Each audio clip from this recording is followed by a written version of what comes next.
नमस्कार मित्रों, मेरा नाम हितेन रीटा पटेल है और कंसंट्रेशन इम्प्रूवमेंट वर्कशॉप डे 7 में आपका स्वागत है। आगे बढ़ने से पहले मैं आपको आमंत्रित करूंगा वीडियो के बिगिनिंग में दिए हुए लीगल डिस्क्लेमर को पढ़ने के लिए और फिर आगे कंटिन्यू करने के लिए। Today is the 7th and the last day of basic concentration improvement workshop, and today हम बेसिकली जो 6 दिनों में हमने सीखा है उसको हम रिवाइज करेंगे। सबसे पहले जो हमने कंसंट्रेशन इम्प्रूवमेंट वर्कशॉप के बेसिक लेवल में सीखा था वो था पावर ऑफ बिलीफ।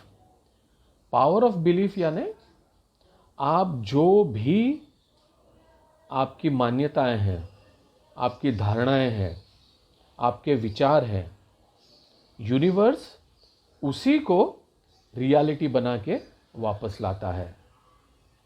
तो आपकी मान्यता जैसी होगी वैसी ही रियलिटी आपकी बन के आएगी।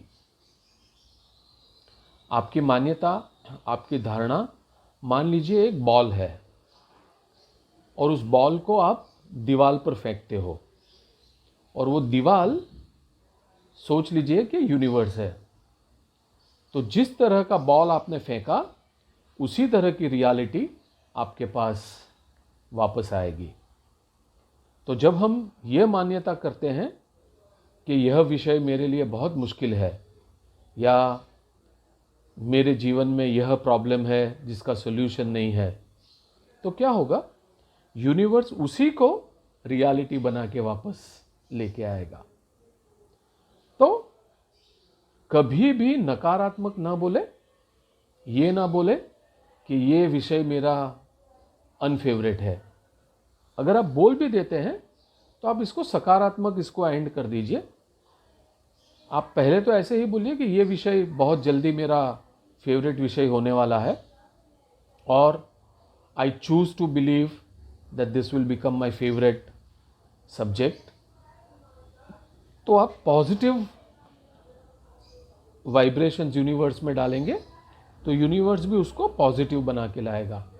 हमने जन्मों जन्म तक यही गलत धारणाएं की हुई थी और इन्हीं गलत धारणाओं के वजह से वह रियलिटी बन के आता है।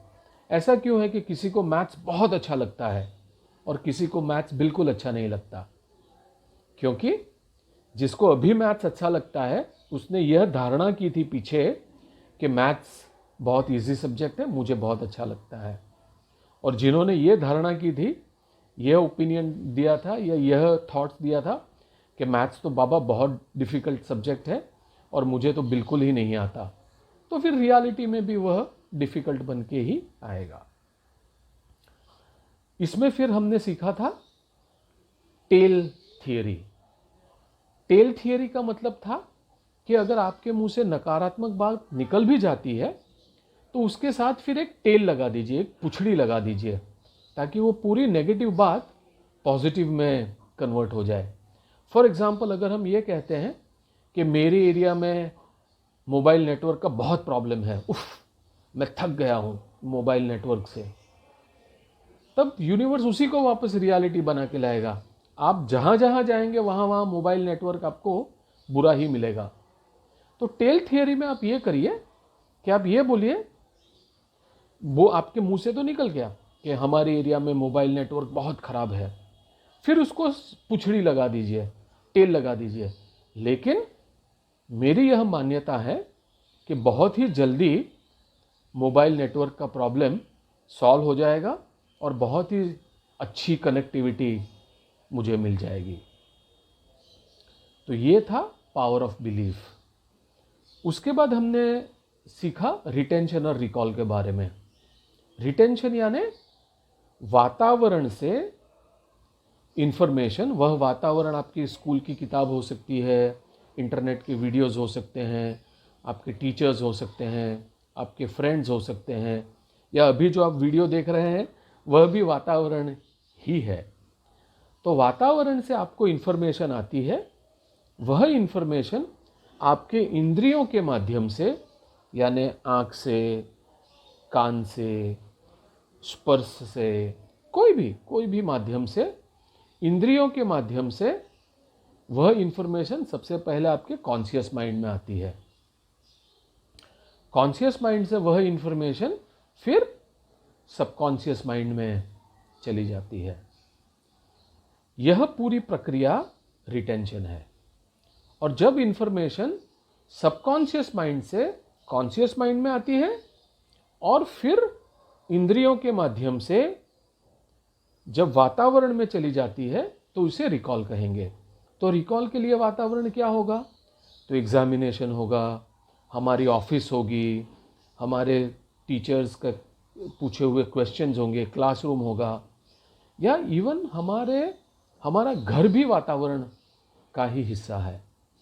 तो रिटेंशन इंफॉर्मेशन अंदर लेना, रिकॉल इंफॉर्मेशन को बाहर निकालना।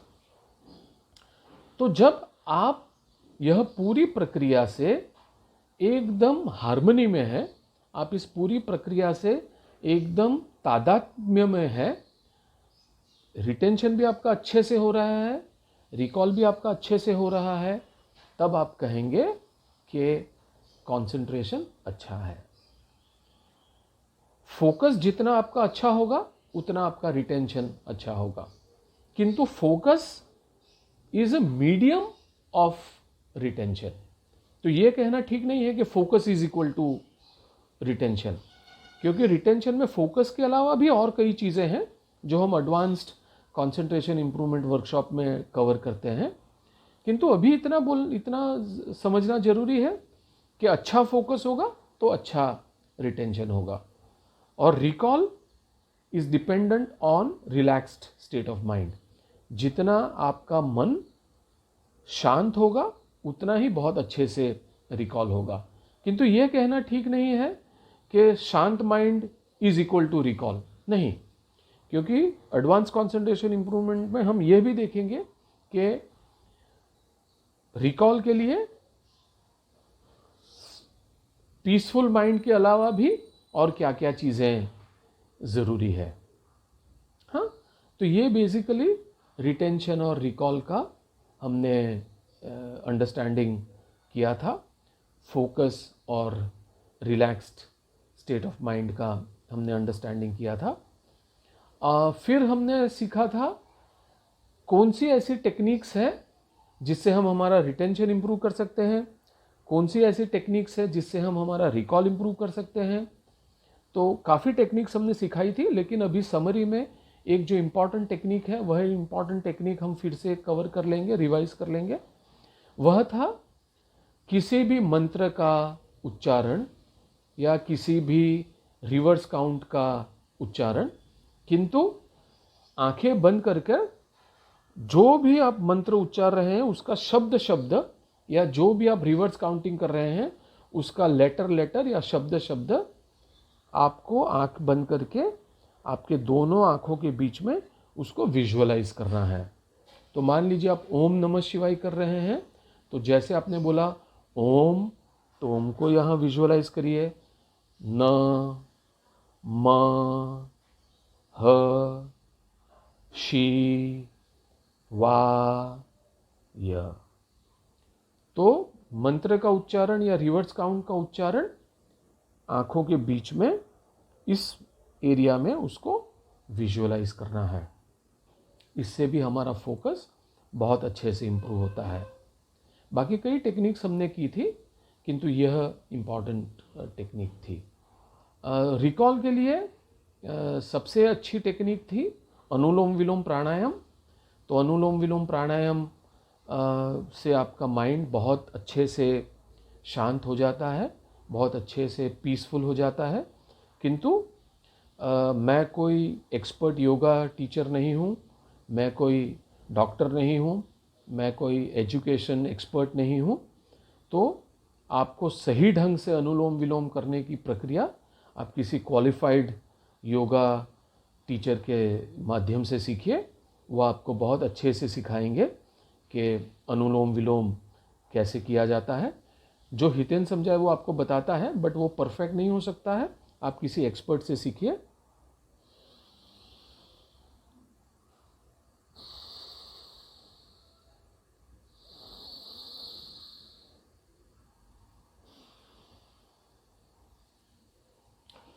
तो अनुलोम विलोम प्राणायाम से हमारा माइंड बहुत अच्छे से शांत होता है।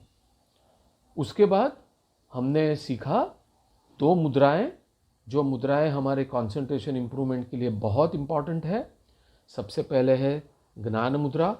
अगर आपने ऑब्जर्व किया होगा तो हितेन ये वीडियो भी बना रहा था, तो ये वीडियो भी ज्ञान मुद्रा में बैठ के ही बना रहा था।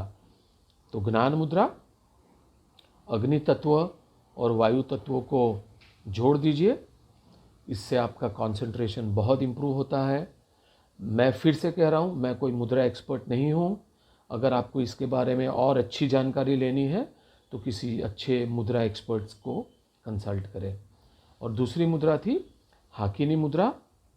सारे उंगलियों के टिप्स को टच कर देना है, इससे बनती है हाकिनी मुद्रा।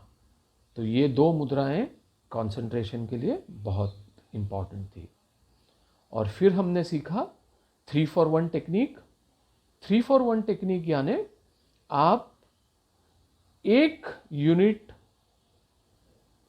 समय का यूनिट में पढ़ाई करके 3 समय के यूनिट का फायदा कैसे ले। लाइक 1 घंटे की पढ़ाई करने से आप 3 घंटे की पढ़ाई का फायदा कैसे ले। तो 3-for-1 टेक्निक बेसिकली ऐसी थी कि हर 1 पेज या 2 पेज पढ़ने के बाद या हर 5 मिनट पढ़ने के बाद आपने जो भी पढ़ा वह 1 पेज 2 पेज या वह लास्ट 5 मिनट्स में उसको एक पेज के ऊपर 2 या 3 शब्दों में समराइज कर दीजिए। ऐसे आप हर 1-2 पेज पढ़ने के बाद या हर 5-5 मिनट के बाद आप पढ़ना शुरू कीजिए। 45 मिनट के बाद आप ब्रेक लीजिए, और ब्रेक लेने से पहले 5 या 10 मिनट का ब्रेक लेने से पहले आपने लास्ट 45 मिनट्स में जो जो पढ़ा था उसको एक बार दोबारा पढ़ लीजिए। तो ये हमारा फर्स्ट रिवीजन हो जाता है। पूरे दिन में इसी तरह से यही प्रक्रिया चालू रखिए। और रात को सोने से पहले जब आप लाइट स्विच ऑफ करते हैं उसके इमीडिएटली पहले पूरे दिन भर में आपने वह जो भी शब्द लिखे थे उसको आप फिर से एक बार पढ़ लीजिए। तो यह आपका हो गया दूसरा रिवीजन। और एग्ज़ाम के पहले के दिन या फिर एग्ज़ाम वाले दिन सबसे पहले आपने उस विषय के वह जो सारे शब्द लिखे थे उन सारे शब्दों को एक बार पढ़ लीजिए। That is the third revision. Hiten recommend करता है, बाकी जो आपको ठीक लगे वह बेटर है, कि जहाँ तक शक्य हो वहाँ तक एग्ज़ाम के 45 मिनट्स पहले न पढ़ें। 45 मिनट्स 1 आवर तक ना पढ़ें, क्योंकि फिर से आपका कॉन्शियस माइंड ब्लॉक हो सकता है। यह सजेशन है, बाकी जो आपको ठीक लगता है।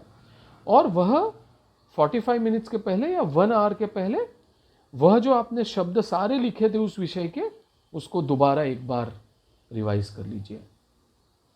तो यह आपका हो गया फिर एक रिवीजन। तो 3-for-1 टेक्निक से 1 घंटे की पढ़ाई से आपको टोटल 3 घंटे की पढ़ाई का फ़ायदा होगा। तो यह था बेसिक कंसंट्रेशन इम्प्रूवमेंट वर्कशॉप के 6 दिनों का समरी आपसे शेयर किया। एडवांस कंसंट्रेशन इम्प्रूवमेंट वर्कशॉप में काफ़ी और टॉपिक्स में हम जाते हैं और डिटेल में जाते हैं, जिसकी इन्फॉर्मेशन आपको ग्रुप में दी जाएगी। ओके, आई होप यह वीडियो आपको हेल्पफुल रहा होगा। इतने शांति से इस वीडियो को सुनने के लिए आपका बहुत बहुत धन्यवाद।